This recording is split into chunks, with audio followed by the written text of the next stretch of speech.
Hello అండి. Welcome to Nature's Gift fertilizers. విత్తనాలు మొలకెత్తాలి అంటే మంచి కోకోపీట్ వాడాలి. అది కూడా వితౌట్ కెమికలైజ్డ్ అయ్యి ఉండాలి. ఇంకా ఇలా మంచిగా వాసన వింటే గనక సాయిల్ లాంటి వాసన మంచిగా ఉండాలి. ఆ తర్వాత విత్తనాలు మనం మొలకెత్తేటప్పుడు ఏదైతే విత్తనాలు ఉంటాయో ఒక గంట సేపు మీరు ఎండలో పెట్టి ఉంచుకోవాలి. ఆ తర్వాత మీరు విత్తనాలు వేసుకోవచ్చు.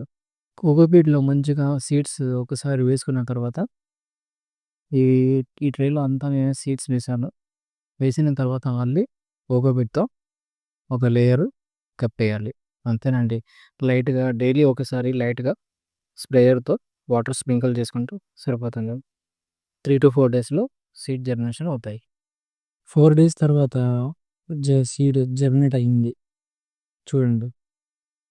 సీడ్ జర్మినేట్ 100% అవ్వదు. అంటే మీరు 10 సీడ్స్ వేస్తే అందులో మీకు 6 ఆర్ 5 రావచ్చు. మిగతా 5 రావు. కోకోపీట్‌లో సీడ్ జర్మినేషన్ చేస్తున్నాం కాబట్టి రోజుకి ఒకసారన్నా అనేది వాటరింగ్ చేయాలి. లేకపోతే సీడ్ జర్మినేట్ అవ్వవు. సీడ్ జర్మినేట్ చేసుకునే ఏరియా షాడో పార్షియల్ షేడ్ ఉండాలి. మొత్తం ఫుల్లీగా సన్‌లైట్‌కి ఎక్స్‌పోజ్ చేయకూడదు. మొత్తానికి షాడోలో కూడా పెట్టకూడదు. ఇవాల్టికి సీడ్ జర్మినేషన్ 10థ్ డే అండి. సీడ్ జర్మినేషన్ బాగా అయ్యింది.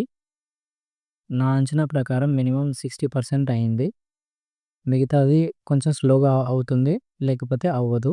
కానీ ఇప్పటికైతే మంచి బెస్ట్ రిజల్ట్. ఒక 2 ఇంచ్, 3 ఇంచ్ హైట్ పెరిగిన తర్వాత మనం ఇది పాట్స్‌లో సాయిల్ మిక్స్‌లో ట్రాన్స్‌ప్లాంట్ చేసుకోవాలి. Thank you.